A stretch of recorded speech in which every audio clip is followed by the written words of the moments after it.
Good morning, all. Today's, as per the schedule, we are organizing a guest lecture on cloud infrastructure and technologies. Resource person for today's session is Mr. Venkat Vamshi M. And before starting the session, I would like to request HOD Venu sir to address the session.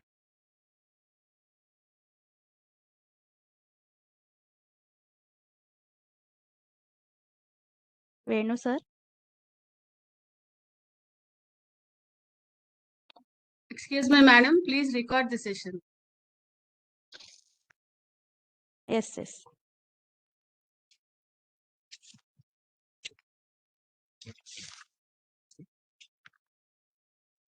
Shrikant sir. Hello. Recording చేస్తున్నారు కదా? చేస్తున్నాను.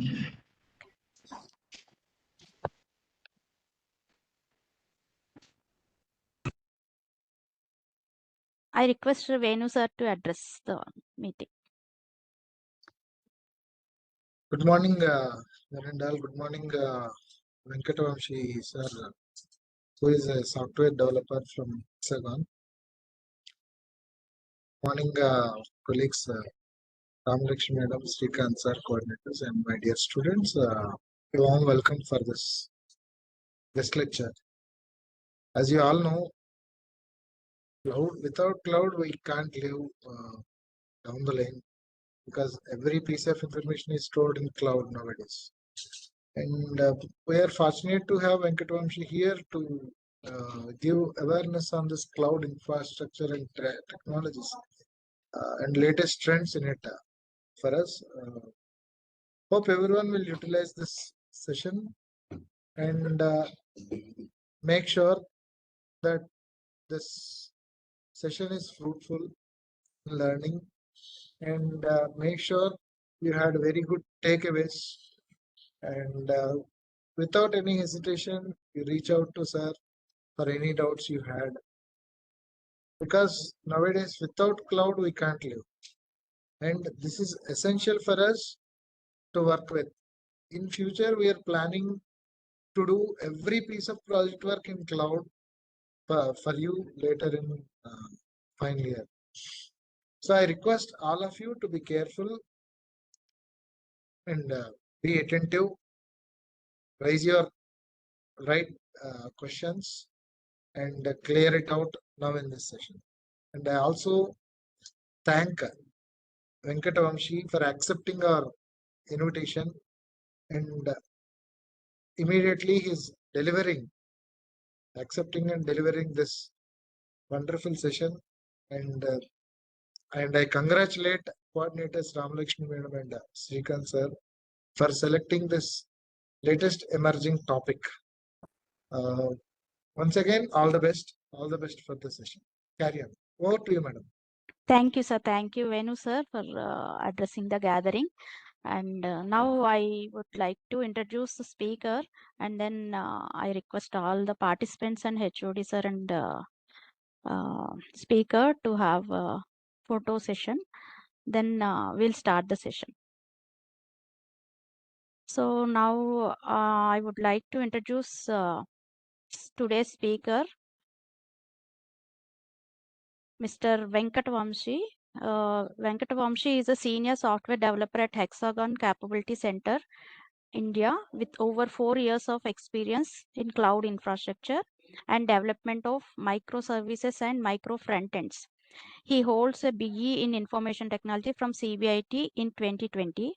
His professional journey includes roles as software engineer and associate software engineer at Micron, where he led migration projects and built cloud infrastructure for semiconductor manufacturing. Vamsi's specialization is in OpenShift Cloud, containerization, and DevOps, and he is proficient in Angular and .NET. He is passionate about cloud security and multi-cloud strategies. So with this brief introduction, I would like to invite speaker Mr. Vamsi. Welcome, Vamsi. Over to you. Yeah, hi all, good morning. Thank you for the introduction, ma'am. And thank you for the address, sir, Venugopal, sir. Um, so Now, can I start? Yeah. Yeah, just a minute, Vamsi. Can you switch on your video so that we'll have a photo? Yeah, sure. All the participants also, once you can switch on your video so that we'll take a snapshot.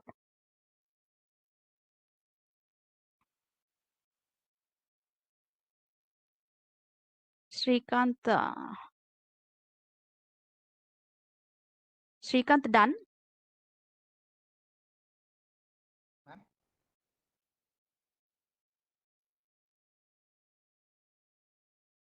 Hope it is done, madam. Okay, sir. Thank you, sir. Vamshi, you can start.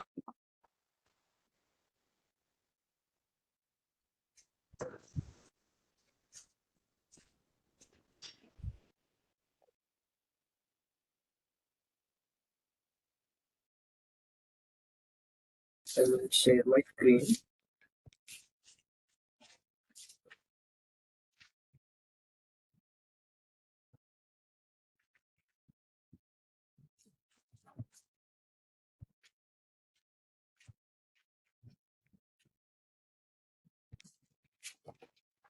Yeah, hope you are able to see, right?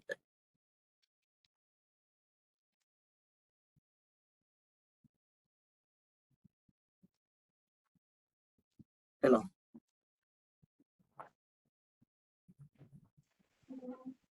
Yes, sir, it is visible.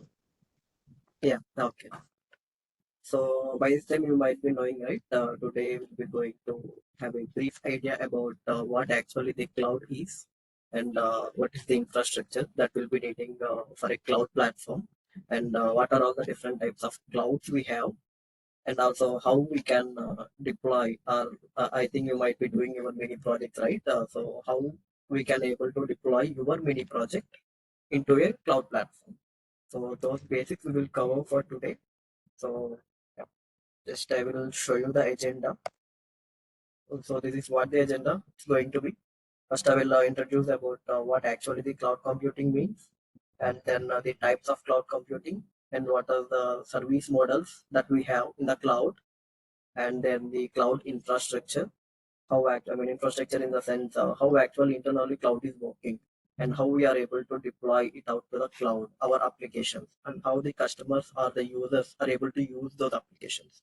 So those things I will be covering, and also will show you in brief, actually, the flow, how we can deploy your mini projects as you are doing either some web client, I mean, some UI applications or mobile applications or the desktop applications, right, for your mini project. So, how you will be able to deploy those in cloud platform. The flow I will be going to explain you, and then DevOps, and then few case studies about the cloud, and what are all the current trends that we have in the cloud now, and then conclude, and then we'll have Q&A session. Okay, please be attentive to the session. If you have any doubt in middle, don't hesitate to stop me. I will explain you in clear, and I will try to explain in a way like that you guys will be able to understand. I will relate every cloud topic to our real life scenario, like surrounding scenario, so that you will be able to understand and remember more about the cloud. Okay, so with that, we'll start the introduction to the cloud computing. Okay, in general, what do you mean? What do you mean by cloud? In normal terms, as we are seeing right here, cloud will be what are the characteristics of a cloud? Not about technical words, normal cloud that which you are going to see out in the sky. So the few characteristics are like it will be isolated one. It don't have any connectivity with physical entity, in the sense it don't have any connectivity with our earth, like as visible kind of wires or something. It won't have any connectivity. Okay, it will be isolated one, and you will be able to see, everyone will be able to see cloud. right? It's not like only I was able to see and no other person were able to see or access the cloud.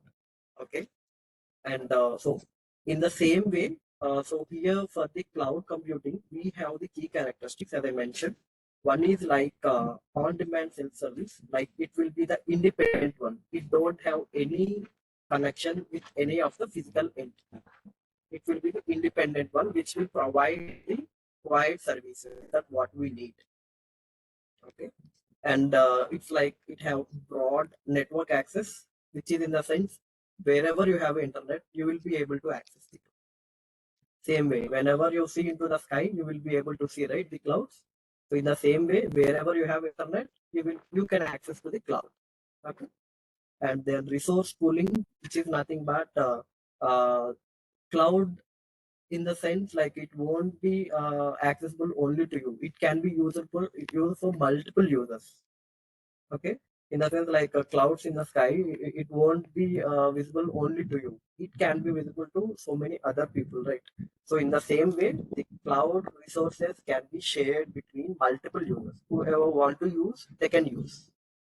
Okay, and then rapid elasticity in the sense here, if you consider cloud as one storage one, actually, we will be using this cloud for the storage purpose, like storing large amounts of data to deploy our applications and all.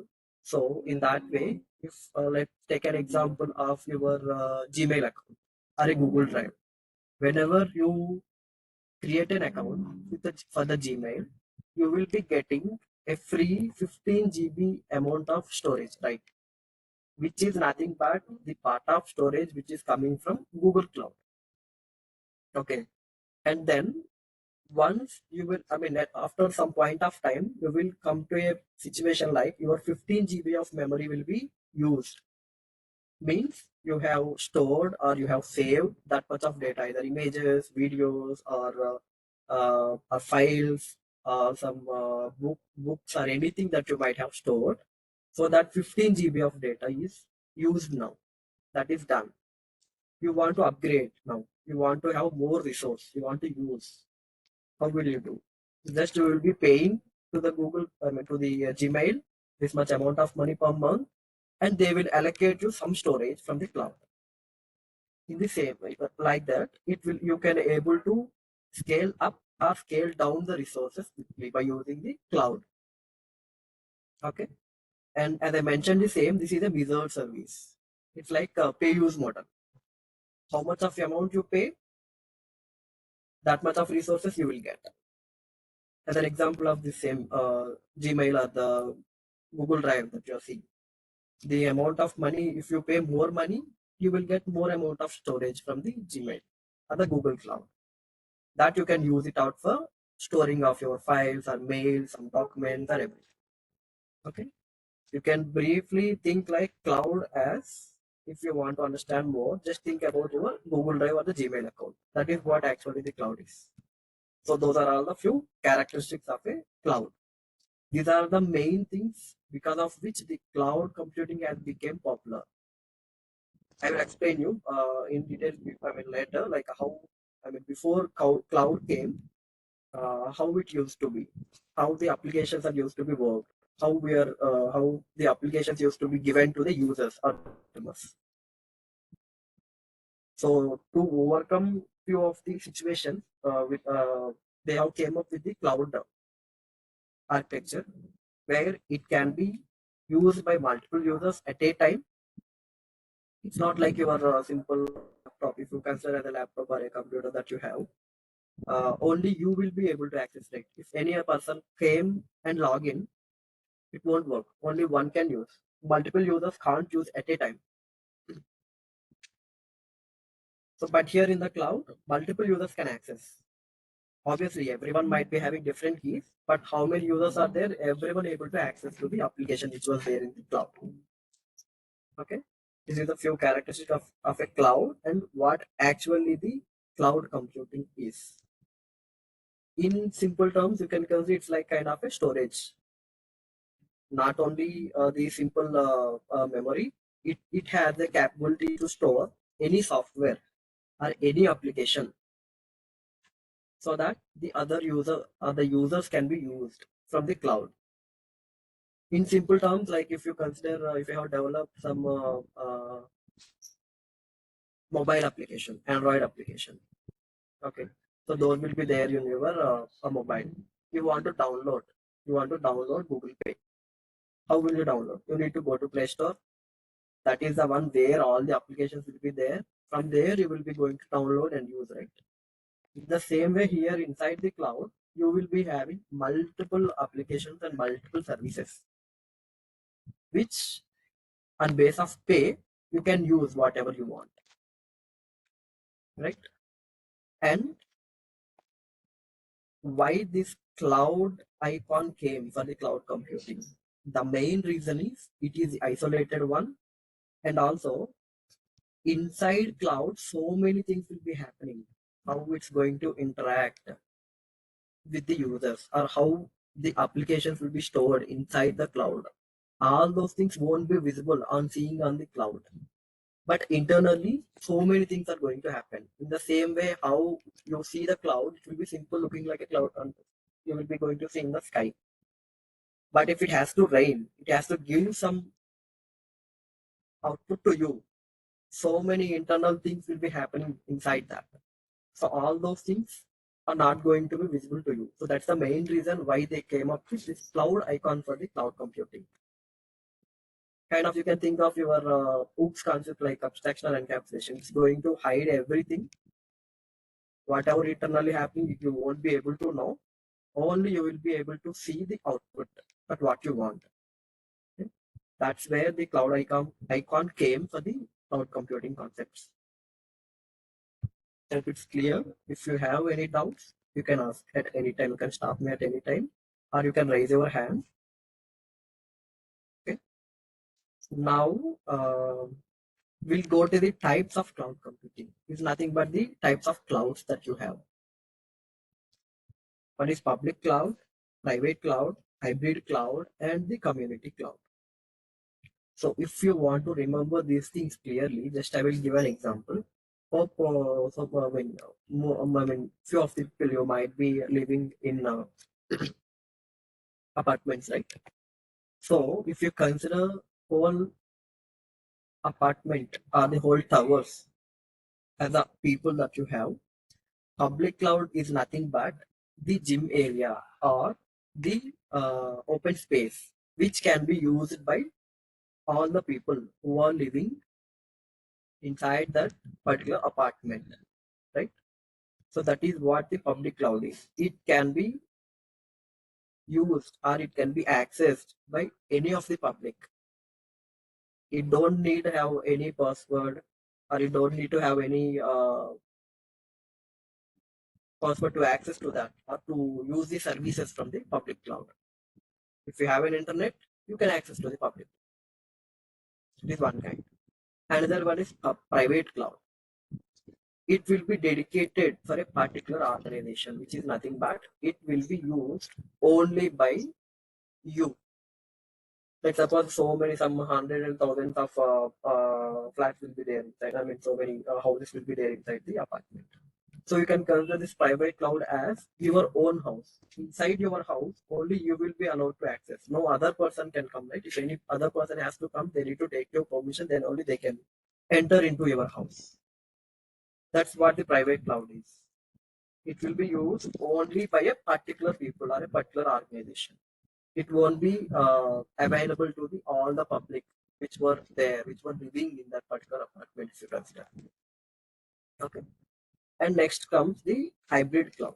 It is nothing but a mix of both public and private. It is nothing but your LAN area. In your LAN area, you might be placing some shoe racks and all, right? Obviously, it will belongs to you only. But even the public which were living in that apartment, they can walk through, right? They will be using that. But obviously, it belongs to you only. It's your private space. So it's kind of mix of both public and private. In the sense, you can able to use any of the services which were available to the public, and you can prepare your own services and store it out in the private cloud, and you can use. So both combinedly you can use in the hybrid cloud. And now next comes the community cloud. Community cloud is nothing but if you can take an example of Facebook, it has multiple communities. Like or if you in CBIT itself, you will be having multiple groups like NCC group and all these things will be there, right? So in this case, only the people who are there in that particular NCC only will have an access to particular things. Here, only a group of people will be having an access to the cloud. That is what the community cloud. It's nothing like it's like no other person can come and access these things. Only the people who are there in that community can be able to access the cloud. Okay. So all these things, when you come to software industry, you will get to know what is the use of all these clouds. What is the use of community cloud, hybrid cloud, private and public cloud. Okay, most of the companies will be going to use the private cloud. Obviously, if you will be using the hybrid, and community will come only if they want to provide access to particular group of people, but not to the whole organization or whole teams. Then this community cloud will also come to picture. Okay. So just this is the diagrammatic representation what actually the public cloud, private, hybrid, and the community cloud looks. As I mentioned, right, public cloud, it won't need to have any access, no need to have any particular security. Anyone wants to use, they can directly connect with this cloud and they can use the services from it. Okay. But when it comes to the private cloud, you can see security symbol is there. People need to have access key to access the cloud. With that, they will be able to access the private cloud. In case of hybrid, it's a combination of both public and private. For few, you might be needing an access. For few services, you can use it out. You can use it out easily without need of any access. Okay. And here comes the community cloud. As I mentioned, right, only few people who are there in a particular community will be able to access it. Other people won't be having any access. Just you can have a picture of a group of users or an apartment, then you will get to know what actually the public cloud, private cloud, hybrid, and community. And if you want to understand public and private cloud, you can have access specifiers, right? So when you study about groups concept, public and private access specifiers are there. The same way is going to work. Public in the sense, any class, anywhere, you can able to use that particular property on the variable. But in case of private, it can be used only inside of that particular class. Okay, that's how you can relate these concepts with your OOPS concepts and real world scenarios so that it will be very easy for you to understand. Okay. Here next comes the cloud service models. We are having four service models for the cloud.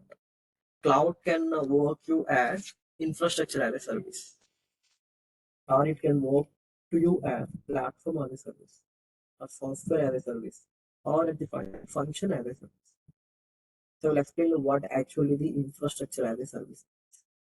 Infrastructure as a service is nothing but your system. If you have a laptop or a desktop, this cloud people will be going to provide the same setup, same Windows software to you. You no need to maintain that. Here in your systems, right? If a license is expired for the Windows, you need to upgrade. But here in the case of cloud, you no need to worry about license expiry and all. Whole things will be taken care of cloud internally. It's going to take care.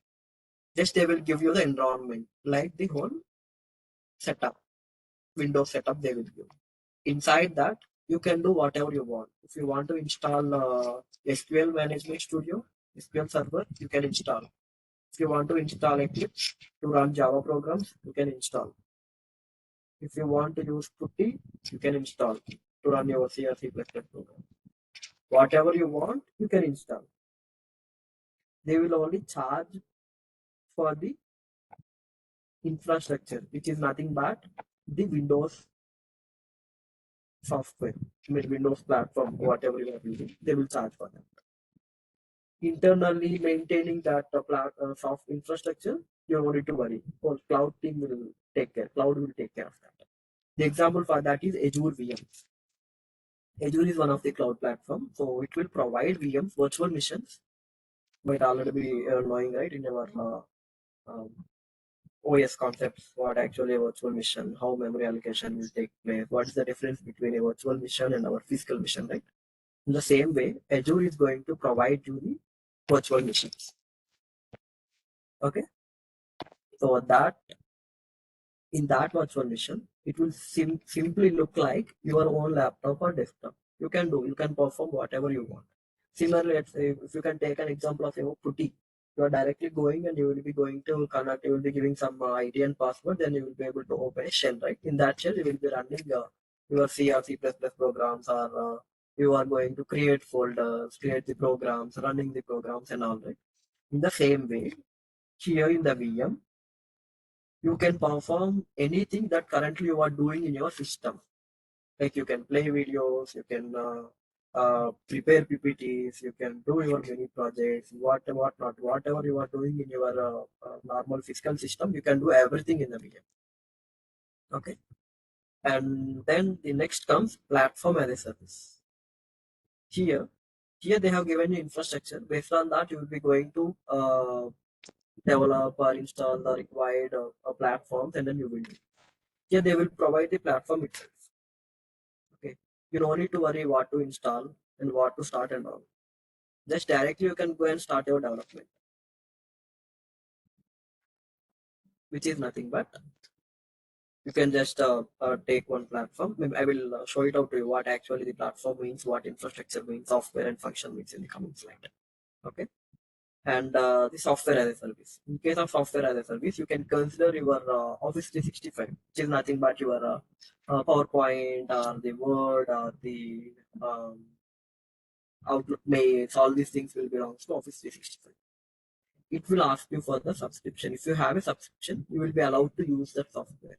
You don't need to maintain that software. You don't need to update or you don't need to do anything to that software. Just it will come like that from the cloud. Only thing is you can use. You can use to the extent how much you want. Okay. This is an example of software as a service. Whole software they will give you. You can use whatever the way you want. You can use. You don't need to worry about what memory or what CPU it has taking internally, and how actually internally it is giving you the service and all. You don't need to know, internal won't be needed. They will give the software. You can use whatever the way that you want. And next comes function as a service. Actually, this is the latest one, function as a service, which is nothing but actually, let's suppose, as an example, if I have to say, in your programming or in your code, if you want to use a particular function, let's suppose you want to add, you have written some using templates, you have written a program to add two numbers. Those numbers might be anything, float, it can be int, it can be double or anything, but you want to add, like that you have written a program. So that program will be stored inside the cloud as a function. Here in AWS, they will be using Lambda. They will be calling it as Lambda functions. So inside that, whole logic will be stored. Okay. Whenever you want to use, directly you can call this Lambda function inside your application, inside your program. Instead of rewriting the function again and again, you can just simply call it out from the cloud and then you can perform. Okay. I mean, they obviously they won't be giving only just to add two simple numbers and all. You won't be going to create a function like that in the sense of same way. If they have any reusability code or reusability functionality is there, they are going to create in the form of a function and will be storing it out in the cloud, which is nothing but function as a service. Okay. Mainly, it will be used in serverless computing. Okay. Now I will just show you what actually the whole structure is, what service of infrastructure as a service, platform as a service, and software as a service. So here when it comes to infrastructure as a service, you can see right, this AWS, Azure, all these things are the types of clouds that currently that we have. Azure, AWS, and also the Google. So many others are there. These are the most main thing that we'll be using in our current software industry. mostly will be using either Azure or AWS. So make sure, I mean, by the end of your fourth year completion of BTech, have some idea on in any of these Azure or AWS, just basics in order to go in depth of those things.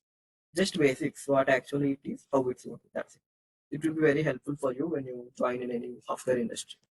Almost every software industry now came to cloud only. Okay, without cloud, nothing is there as our HODs are mentioned. Okay, so this is what the infrastructure. Just they will provide us these platforms, and whatever you want to do inside that, you can do. Okay, you don't need to worry about what is the memory or what is the CPU that it is taking for each particular infrastructure that they have provided. Those things will be taken care of cloud. You don't need to worry. And here it comes to platform as a service, which is nothing but our Windows server, Linux. In your systems, you might be having Linux systems like Ubuntu, and might be having Windows systems is also there. So all these are platforms. Even these are coming from cloud only. Okay, from the cloud, they're storing all those code or something, whatever it is required for the platform in the cloud, and we're directly using those. And here comes the Docker. This is the most hot topic in the industry now. Any industry, if you go, there is a use of Docker.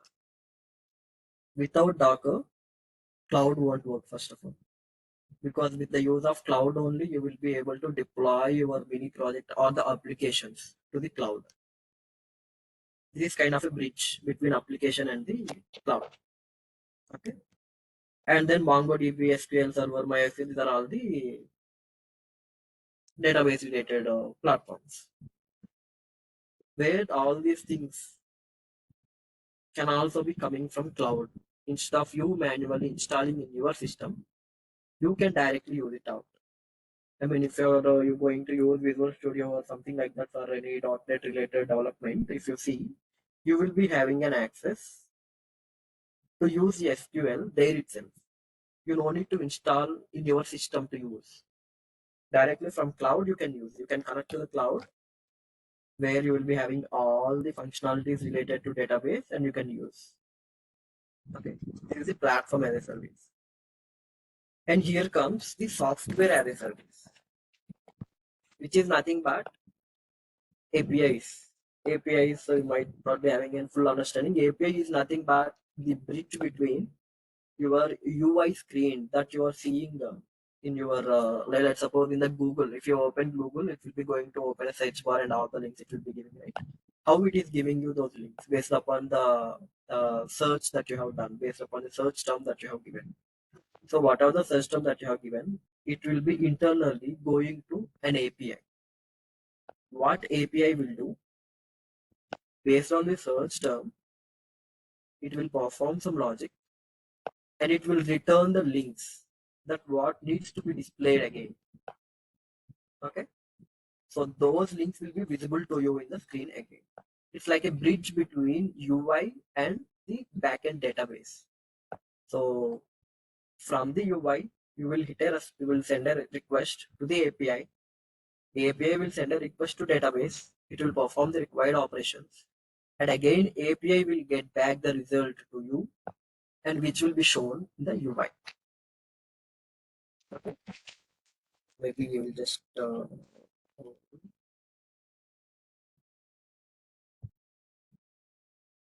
yeah.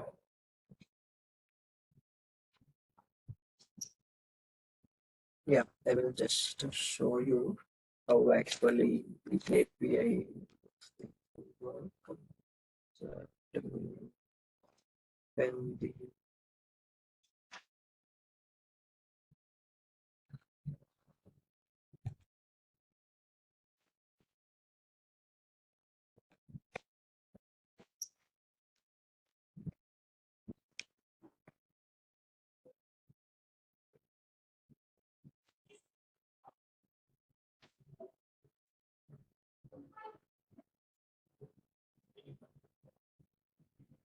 yeah, so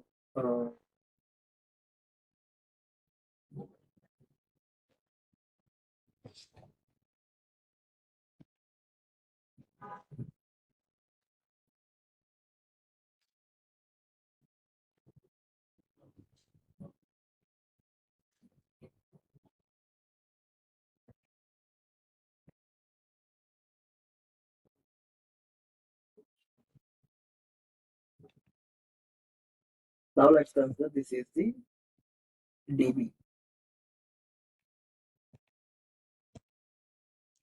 database.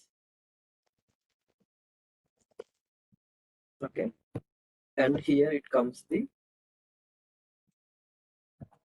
API, not what we are talking. And here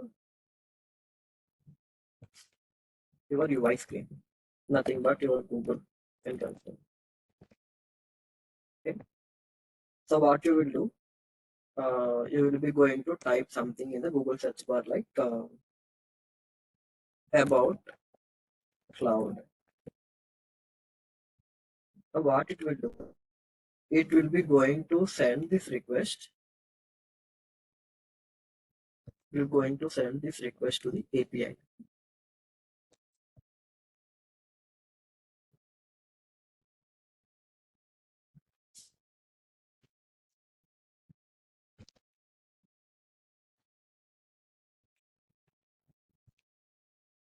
Okay, fine. It's going to send the request from your UI about cloud to the API. Now from API, what it will do, it's going to do some kind of NLP and all based upon the search that you have provided, and then it's going to send a request to database. It will ask database to search for this name cloud and send me the stored details about the cloud. Now the database will share again the results with API, and in turn API will send the particular result to the UI. That UI you will be seeing it out in your book. Okay. Now in the software industry, mostly you will be going to work on APIs and then UI part. Not much about database you won't be seeing. So it will be taking care of higher individuals. You will be going to work on mostly APIs and the UI part. So make sure you have few understanding about the API, what actually API is, how you can develop a simple APIs and all you can learn. Okay. Coming to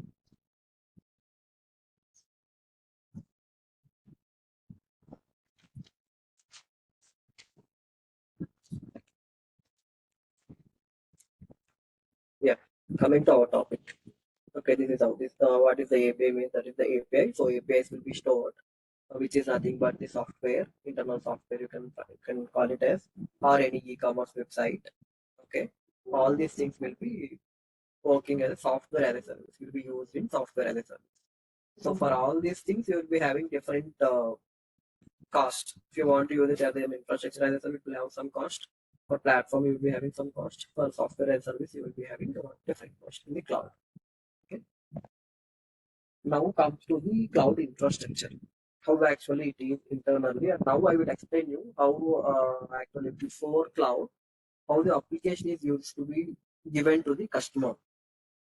Let's suppose you have developed an desktop application, okay, which will help a kind of a calculator you have created, which will help them to perform the calculations that you have developed. And that previously what they used to do, they used to create some VMs, nothing but virtual machines. You might be knowing, right, what actually the virtual machine is. So which will be, I mean, in our physical machine, whatever the memory or the CPU is there, which will be consumed by our virtual machines. Okay. It will be somewhat tightly coupled with the hardware which you have in your physical machine. Okay. So, and here you will be able to create any VM. If you might be having the base operating system will be Linux or Windows, you can create a VMs with Linux or with Windows, whatever you want, or Ubuntu, whatever you want, you can create and you can use those VMs. Okay. So here comes the issue. They have developed the application. They want to give it out to customer. Previously, what they used to do, they used to deploy or install that application in the virtual machine, and they used to share that virtual machine to the user. See, let's suppose they have some hundred or thousands of customers are there. They need to create those many number of VMs. I mean, in actual industry, it won't going to happen like that. Just to give some idea, I'm telling. So it will be like a creation of multiple VMs for each user. Okay. If they try to give same VM for multiple users, once they log in, they will be able to do. But at the same time, if any other user logins, right, the other person will be logged out. He won't be able to perform the operation or anything on the VM. So this is the most difficult challenge, and these VMs are mainly related with the hardware that they have. Okay. Instead of that, the new concept came, which is nothing but a container. Container is nothing but the light version of virtual machine. Okay, that I will show you here.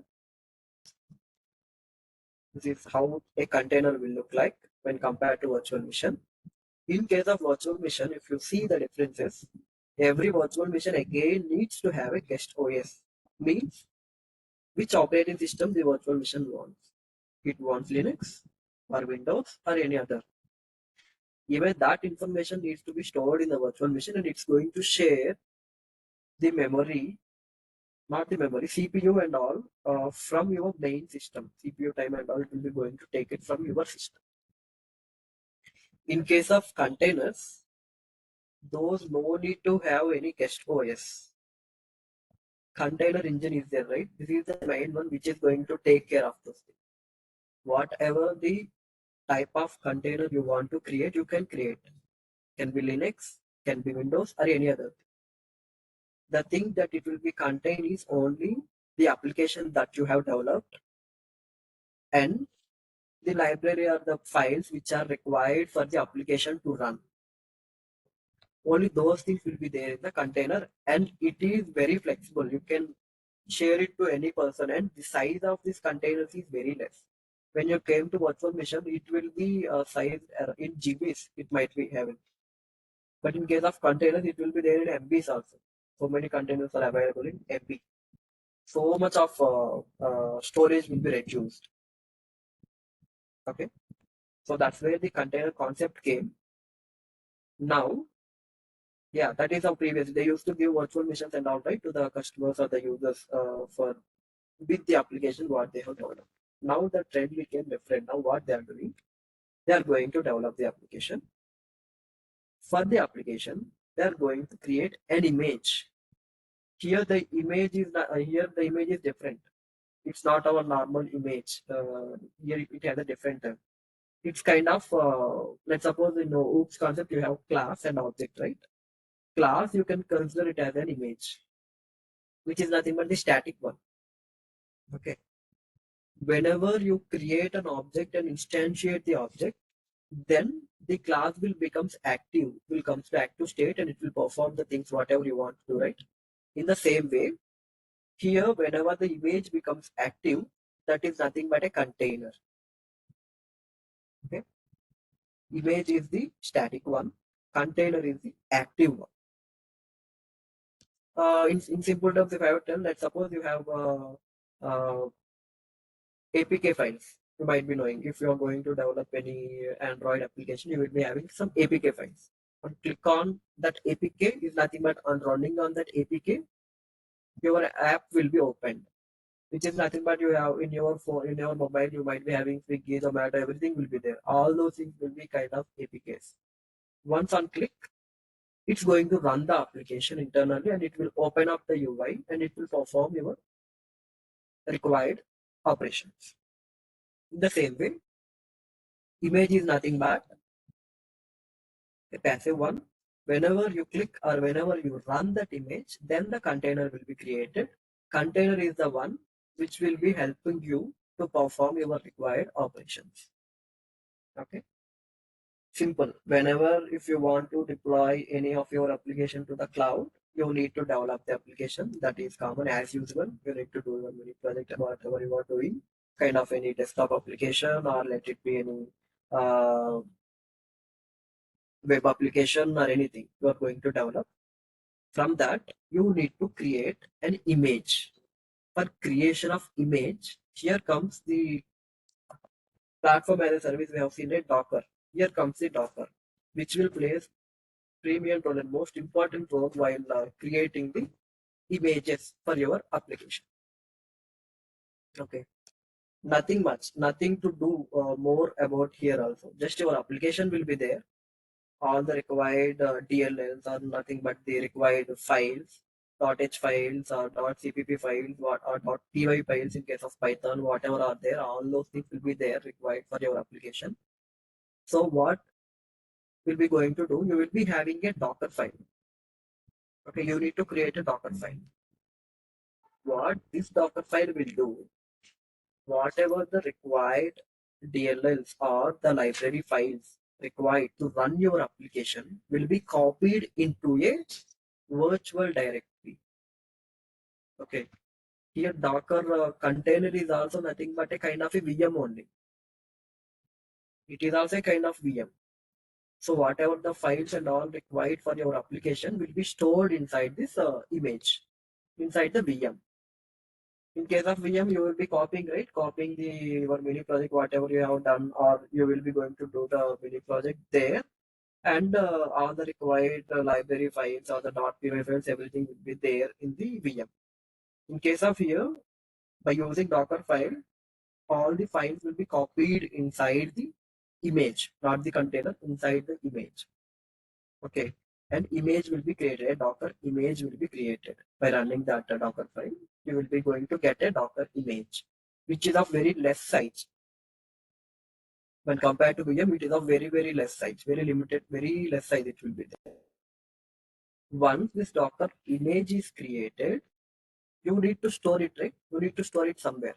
In case of virtual machines, you are storing in your local physical system only. I mean, it's going to take some CPU time and all. It will be there. I mean, not physically will be there in your system. Whenever you connect, it's going to take the data from that and it will be going to do it.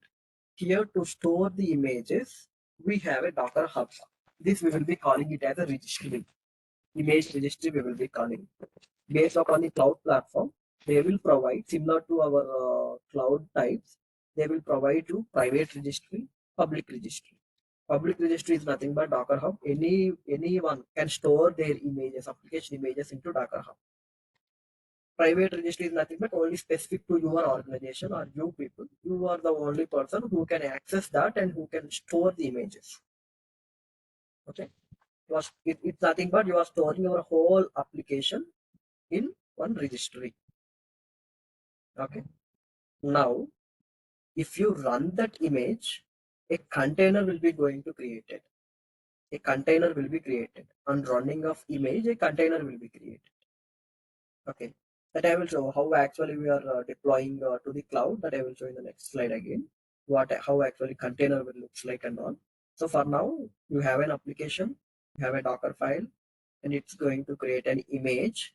An image will be stored in one of the registry.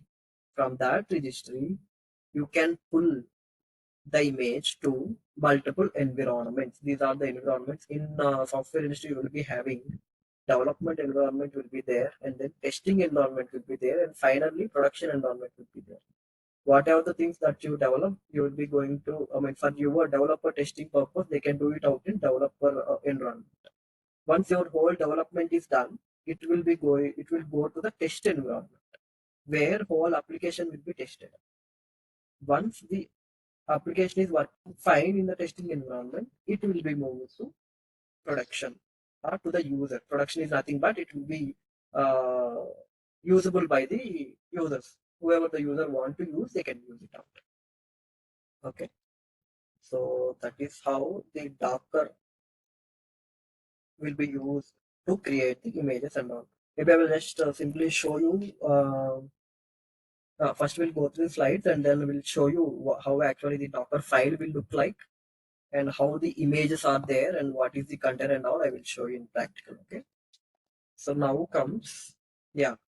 Till now, what we have done, we have our mini project. We have created an image and then we have stored it out in one of the registry.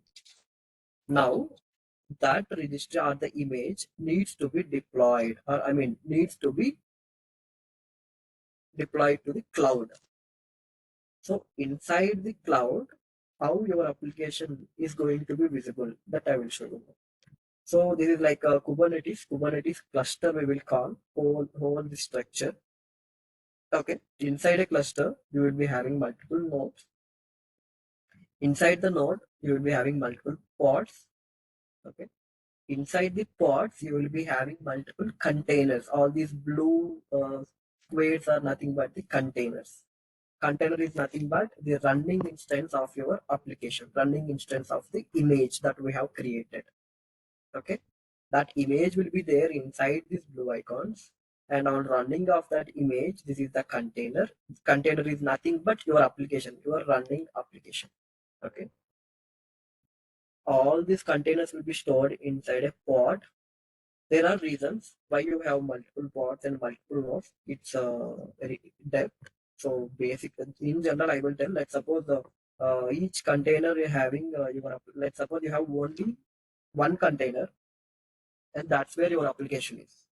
And let's suppose multiple users, thousands of users are going to use that particular application.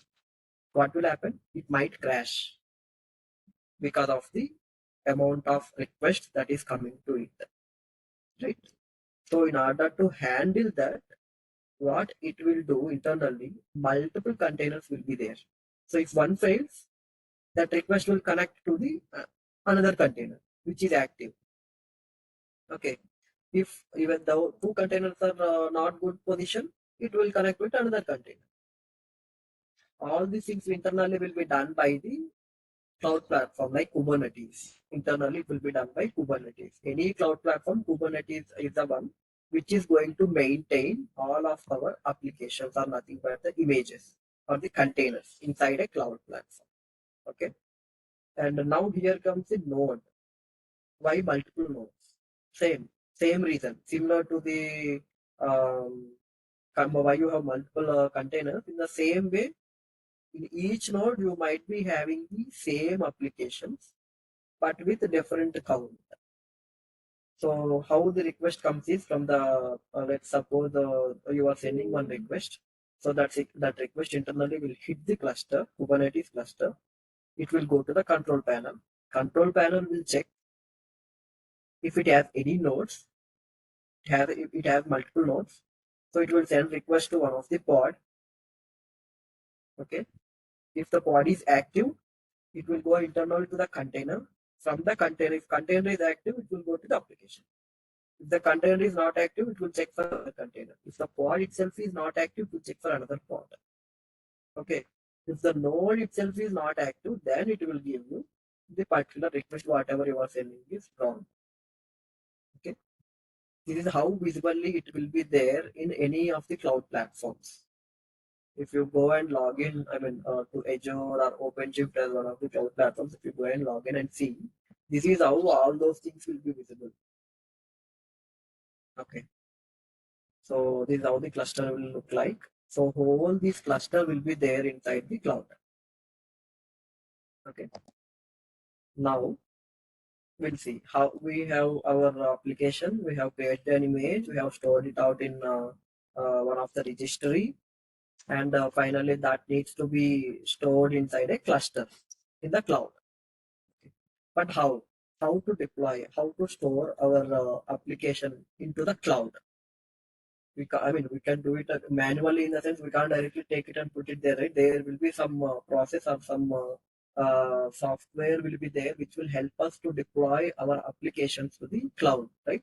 If in previous without cloud or without all these things, virtual machine, right? Nothing, no need of all this automation and all. Directly they can take the APK, they will install in the virtual machine and give it to user. Simple. But the maintenance cost will be more if you go in that way. But in case of here, everything will be automatic. Whatever the application is there, it's going to be deployed into the cloud. So there comes the DevOps. DevOps is the one which will help us to build our application, whatever you have developed, and deploy it to the cloud platform. Okay. So now we'll see what actually DevOps looks like, how it will be deployed. So in general, whenever the application, you are going to develop an application in software industry, CI/CD pipelines is the most important role. It will play most important role to give it out to the customers. Okay. So here you have the code. If you have some idea about Git, then you will be able to understand it easily. So if you have some code you have written, now you have committed that code to the branch or to the repo. Repo is nothing but the one where you will be having all the code, nothing but kind of a folder where you will be having all the code related to your application. Whenever you save your code into that particular folder, is nothing but a commit. Okay, what it will do, it needs to build the application, which is nothing but it needs to generate exe file or apk file with the code that you have written. From that, it will run the unit tests. Unit test is nothing but the one which will be written for every part of the code to test the each part of the code whether it is working as expected or not. Why unit tests are important is, like suppose for now you have created an application like to add two numbers, okay, and you have deployed given to the customer. Now you got another requirement to make that application to work for the float also. So you might have done some change which might affect the previous one, which is nothing but adding of two integers. It might affect, it might give a wrong result to the adding of two integers. So in order to check that, we will be going to write unit tests. So we will be going to run those unit tests. So it will tell us whether the new change that you have given, is broken the previous one, like the actual behavior of the application, whether it is broken or not. To test that, you will be having unit tests and also integration tests. The different types of tests. These things you might be getting in your software engineering subject. There you will get to know what actually unit test is, what integration test is, what is black box testing. All those things will come. Okay, these are all very important in software field. These things should be there for each and every application, otherwise it will cost. Okay, so all these things will be done in CI pipeline. Combining of these three steps, we will be calling it as CI pipeline. All this is you no need to run manually.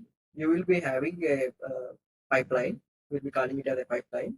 So inside that, you will be going to configure the running of unit tests and integration tests. It will automatically run. Whenever you push a code or whenever you save a code, it will build and it will run the tests. Okay. Once this is successful, now comes CD pipeline, which is nothing but deploying your application to the cloud. Here, by building the application, you will be going to get your exe or the apk file. Okay. Now here, in case of normal deployment, but we are going to do it out with cloud, right? So in the CI pipeline itself, you will be going to generate the image, Docker image for your application, and you will be going to store it out in a registry, private or public registry. What CD pipeline will do, whatever the image that you have stored in the registry, it will take that, okay, and it's going to deploy that to the cloud platform, the required cloud platform, what you want. Whether it may be Azure or it might be OpenShift or it might be AWS, anything, something. So to that, it's going to be deployed. Once it is deployed, then you will be able to access the application in your browser or somewhere, wherever you want to use, you can use it out.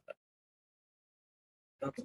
Here in the CD pipeline, it will be going to deploy first to the review to check whether all the code is good or not. Once the code is good, we'll go to staging environment where testers will be going to manually test the whole application, whether it is working fine or not. At final, it will be given to the customer. So here the main important is we have is our customer. So if customer faces some problem, it will be difficult to the company. So they will give more important to the customer. Before giving to customer, they will do these many number of testings for the application or for the code that you have written. Okay. This is how the CI/CD pipeline, and these are all the few cloud platform providers that we have. AWS, Azure, Google Cloud. These three are the mostly many companies will be using AWS or the Azure, or at most OpenShift at present. Obviously, now every company is creating their own private clouds, but more even at present we are using AWS or Azure. So make sure you gain some knowledge either So some knowledge on Azure. Azure, it will be good to use. Okay. Every cloud platform will be same. Whatever the topic that I mentioned, same things will be there internally, how it's going to do and all. Just the commands to perform the operations that what we want might differ in Azure and AWS. That's it. Remaining all will be same in every cloud. Okay. Now, yeah, we have successfully deployed our application to the cloud. Now the clients are going to use the applications, which is nothing but it's considered as server. All these servers considered as our applications. Client want to use. Multiple clients are there. Over the internet, they are going to interact with our application. So here comes the concept of load balancer.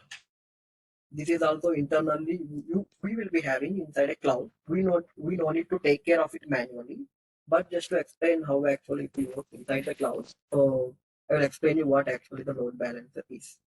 By the image itself, you might be knowing. So how many requests that it is coming, it's going to balance the load between multiple servers or the multiple.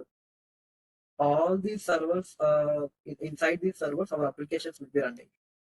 Our application will be there in each and every server. In server 1, we have our application. Server 2 is also there. Server 3, server 4. Everywhere our application is there. But as the number of requests are more, okay. Let's suppose as an example of, one period is over. One lecture period is over in your class, and around 100 to 200 people are there, and only one door is there from where you can come out. Everyone has to come out from that. It will take so much of time, right? To the person who is there at the end in the class, it will take so much of time. Okay.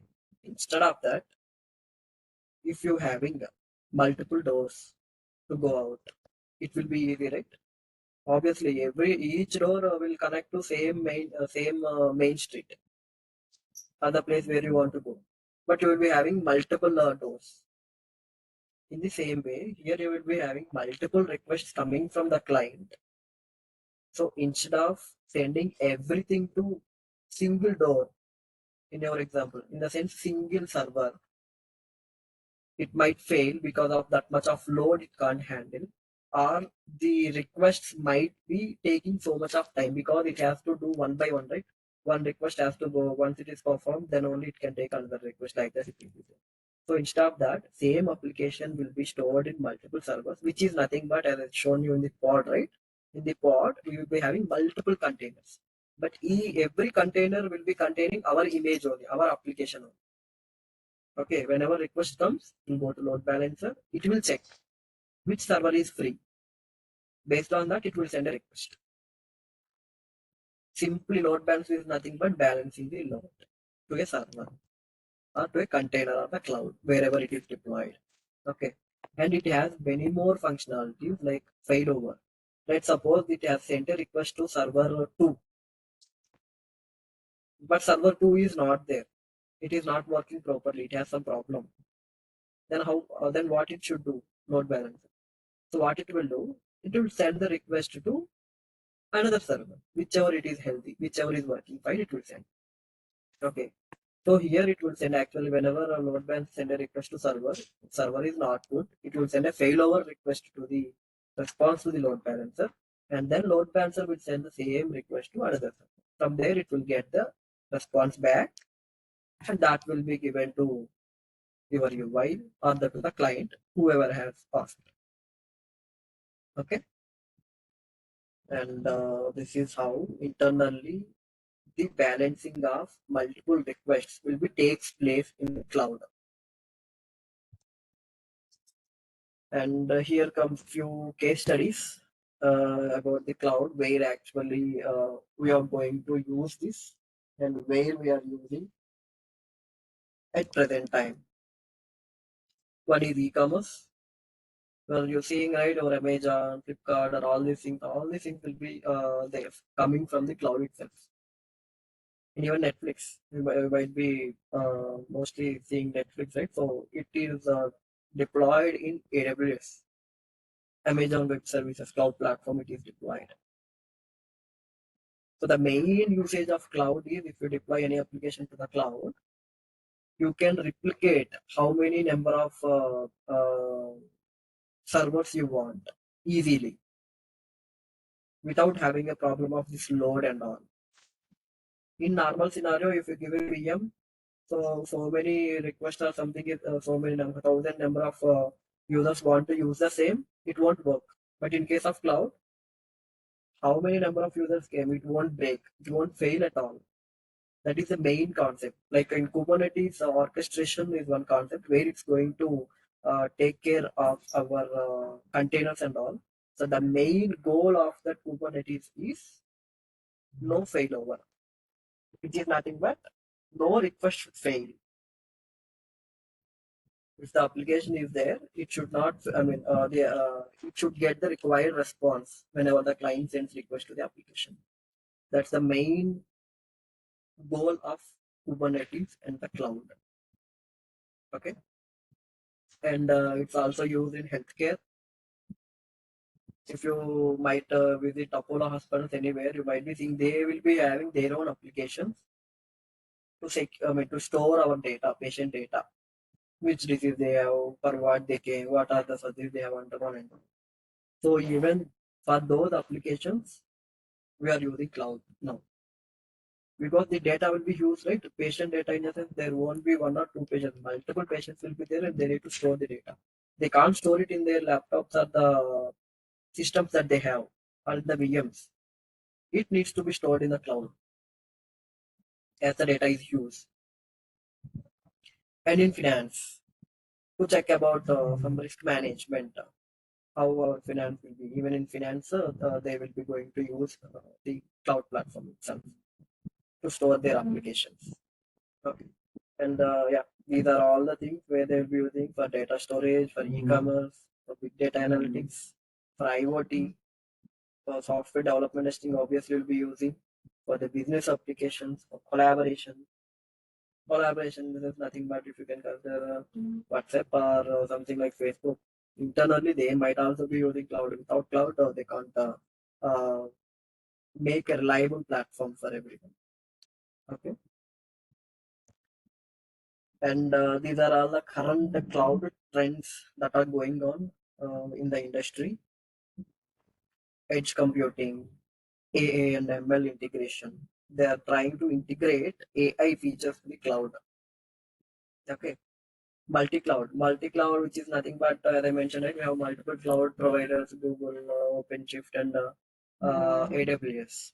So one organization is taking 2 to 3 cloud platforms and they are deploying into multiple clouds and they are using based upon their requirement. Each cloud platform will have their own its advantage and disadvantage based upon cost or something, right? So based on that, the companies are using multiple cloud platforms and they are deploying their applications in multiple clouds. Okay, so these are all the latest trends related to the cloud computing, this Kubernetes and Docker, what we have seen now, how to deploy to the cloud and all. So this is cost optimization, edge computing, serverless computing, cloud security. AI as a service is a new one that they're trying to give. From cloud itself, it will be going to provide our AI services, whatever you require. Okay, so all these things are there. And yeah, before concluding, I will just show you how Docker will look like. So this is what the Docker is. As I mentioned before, right? You will be going to create the images. So these are all the images. Okay. If you run this image, then it's going to create a container. These are the containers. So from one image, you can create multiple containers based upon your need. This is in our local. Okay. But in case of cloud, these images will run as a containers inside the cloud platform that where you want to deploy. Okay. This is the cloud, how the Docker images and the containers will look like. And I will just show you sample Docker file. It is an API. For the API, first I am using the Docker file to show you.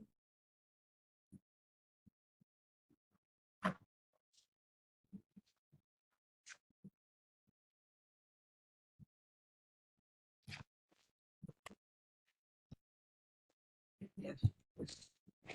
Fine. So this is how the Docker file will look like. As I mentioned, right, we need to copy all the required files for the application into the image.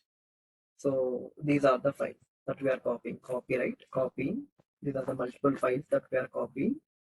And then we are building the application, which in turn will develop, will give us the exe file. In case of .NET, here you will be having DLL. In case of your Android application, you will be having APK, or in case of Windows application, you will be having exes. Console application will be having exes. So this is the final output that what we need. So this one, all these things will be stored inside the image. Whenever you run, entry point is the main command. I mean, it will look into and it will run this particular DLL of the exe, which will start our application. Okay. This is the basic Docker file. And then, yeah, mostly these are the concepts, and like to tell about the Docker is, yeah, just try to look into what actually the Docker is, and how you can create image. At least, I mean, you might not be, if you might not be able to deploy to any cloud, just try to create an image for your application or the mini project that you are doing. Okay, and then try to run that image. You will be able to see the application. Just try on that. And yeah, any questions you can ask?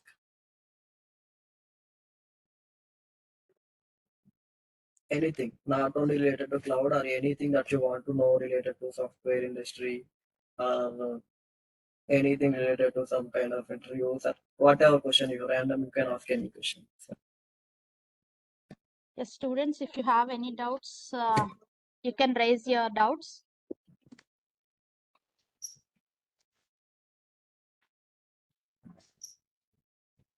Anyone? Any doubts?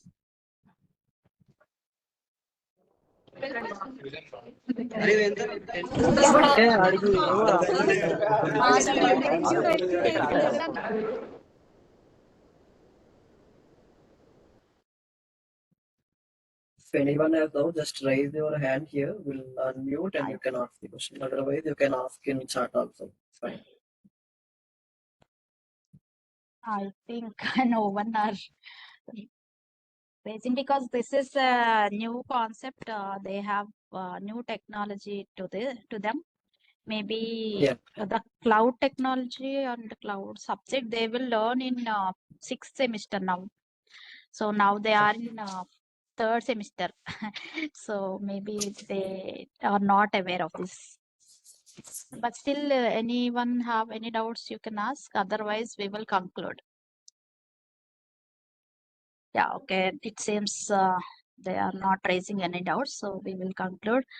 Yeah, thank you, Vamshi. Thank you for your wonderful session and giving the insights in the cloud computing, and like what are the types of technologies, and cloud service models and cloud infrastructure. Even we learned more things from your session, and how to deploy a app in the cloud, and DevOps, and case study on it, and what are the recent trends. All these technologies you have given wonderful session. Thank you once again, Vamshi. And I also thank Venu sir for encouraging us to conduct such kind of workshop and sessions. And also I thank principal and management also for encouraging us. And yeah, thank you, Vamshi. And I also thank Srikanth, the other coordinator, for this session, for arranging all these things. Yeah, thank you. Thank you from my side to the HOD and Rama Lakshmi ma'am and Srikanth sir for providing us the opportunity to me to tell about cloud and all to the students here. So not only Yeah, cloud, definitely. I mean, Yeah, not only cloud, if anyone has any questions or anything that you have concerns related to microservices or .NET or anything related to your key projects, if you want to explore something different, you can always Yeah, contact me. I yeah, will help you out for sure. Yeah. yeah. You have provided your contact details, Vamshi. So we will Yeah. share with the students so that Yeah. if they have anything, because they were doing mini project. Now it is mandatory to go for intern in odd semester. So if they could Okay. come up with some idea, then in this area, then definitely they will contact you. I'll share your details to the students as well. Yeah. And Sure. yeah, in future we will plan, as I got to know, like you are very strong in the cloud platform. So we will arrange one more session in the coming semester. Yeah. Sure. Yeah, yeah. Thank you, Vamshi. Thank you. Yeah. Thank you. Srikanth sir, shall we have one more photo or? Yes, ma'am. Yes, Yeah, ma'am. Once, yeah, can you okay. ask the students to Yeah, turn yeah, on? the- yeah. Students, those who are in the session, can you turn on your videos? Vamshi, please turn on your video also.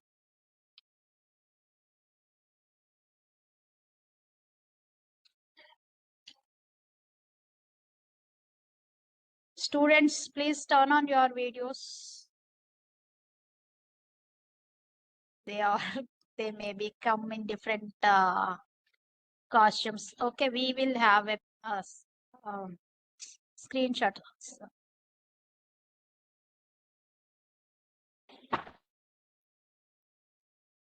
Done? Done, na, Srikanth?